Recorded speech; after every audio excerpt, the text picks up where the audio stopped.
నరసరావుపేట సత్తెనపల్లి రోడ్లో ఉన్నటువంటి చెరువు, అటు నుంచి వచ్చే వాగు, ఈ కత్వా చెరువు ఆక్రమణలో తొలగించినట్లుగా ఈరోజు పేపర్లో వచ్చింది. ఇక్కడ గమనిస్తే ఆక్రమణలో తొలగించడం కాదు కానీ ఆక్రమణలో ఇంకా పెరుగుతూ ఉన్నది. ఈ పక్కనే ఆ వాగు పక్కనే కట్టుబడి జరుగుతూ ఉంది. చాలా క్లియర్గా అర్థమవుతూ ఉంది. లోపలికి ఎంటర్ కాకుండా ఎవరన్నా వస్తారన్నట్లుగా అక్కడ ఎంట్రన్స్లో గండి కొట్టి ఉంది. అంటే లోపల ఏం జరుగుతుందనేది బయటికి తెలియకుండా. ఈరోజు పేపరు ఈనాడు ప్రకారం చూస్తే ఇక్కడ ఆక్రమణలు తొలగిస్తున్నట్లుగా వచ్చింది. కానీ వాస్తవానికి ఇక్కడ పరిశీలిస్తే ఆక్రమణలు ఏమీ తొలగించాల. టౌన్ ప్లానింగ్ ఆఫీసర్ గారు కూడా ఇటీవల మేము కలిసినప్పుడు ఆ వెనక వైపు ఉన్నది తీసేస్తామండి అని చెప్పేసాడు. ఆ వెనక వైపు అనేది అలాగే ఉన్నది, అది షెడ్ చేసి ఉంది. అలాగే ఈ పక్కన కట్టుబడి జరుగుతూ ఉన్నది. మరి ఆ ముందు కూడా కట్టుబడి జరుగుతూ ఉంది. ఆ రాళ్ళు వేశారు.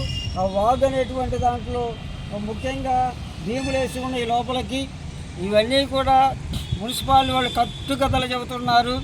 వాళ్ళు ప్రభుత్వాస్తుల్ని రక్షించాల్సిన అవసరం ఉండగా మేము వెళితే చాలా చక్కగా బ్రహ్మాండంగా తొలగిస్తామండి, 43 ఎకరాలు దీనికి కంచేస్తాం, 5 కోట్లు కేటాయించారు, దీన్ని సంరక్షించాల్సిన అవసరం ఉందని మాటలు చెప్పడం కాదు, ఆచరణలో ఈ రోజున నర్సరావుపేటకి గుండెకాయ లాంటి కత్వా చెరువు కానీ వాగులు కానీ ఈ కబ్జా యథేచ్ఛగా జరుగుతూ ఉంటే ఏం చేస్తున్నారు? వాళ్ళకి జీతాలు ఇవ్వడం అలాగే వాళ్ళు అసలు ప్రభుత్వ ఉద్యోగులా కాదా?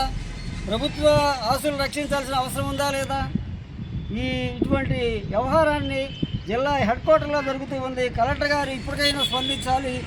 ఆక్రమణలు పూర్తిగా తీసేయాలి.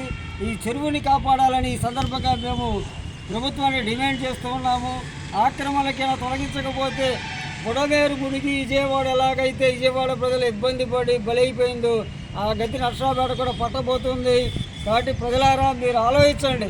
నర్సరావుపేట కాపాడుకోవాలంటే ఈ కత్వా చెరువు వాగులన్నీ కాపాడుకోవాలి. లేకపోతే తుఫాన్లు వాగులు వస్తే ఈ మునిగిపోతే దాని నర్సరావుపేట మీద ఉంటుంది. ఆ పక్కన రైలు పట్టాలు ఉన్నవి, రైలు గేటు ఉంది, అది మొత్తం కూడా చాలా ప్రమాద పంచులో ఉంది. కాబట్టి ఈ భూ బకాసురులు, అక్రమదారులు, రాజకీయ పార్టీలు అండదండలు ఉన్నాయని విర్రవీగుతున్నారు. వాళ్ళ మీద ప్రభుత్వం వెంటనే చర్యలు తీసుకోవాలి. ప్రజలు కూడా ఇది వాళ్ళకి సంబంధం ఉంచేది కాదు అనేది కాదు, ఇది ఉమ్మడి ఆస్తి, నర్సరావుపేట ప్రజల ఆస్తి, ఈ ప్రాంత ప్రజల ఆస్తి. దీన్ని కాపాడుకోవడం ద్వారా నర్సరావుపేట కాపాడుకోగలుగుతాం. కాబట్టి తక్షణమే ఆక్రమణలు తొలగించాలనేటువంటి ఉద్యమం అనేది నర్సరావుపేట ప్రజలు చేయాల్సిన అవసరం ఉన్నది. ఇక్కడ అధికారులు నాటకాలు ఆడుతున్నారు. దీని మీద పెద్ద ఎత్తున ఉద్యమించాలని ఈ సందర్భంగా మేము ప్రజలకు పిలుపునిస్తూ ప్రభుత్వ అధికారులు పేపర్లోనో టీవీల్లో కాదు రియల్గా తొలగించాలని ఈ సందర్భంగా ప్రభుత్వాన్ని డిమాండ్ చేస్తూ రేపు రాబోయే సోమవారం కలెక్టర్ ఆఫీస్ కూడా ఇదే విషయం మీద ఆందోళన చేస్తామని ఈ సందర్భంగా ప్రకటిస్తూ ఉన్నాం.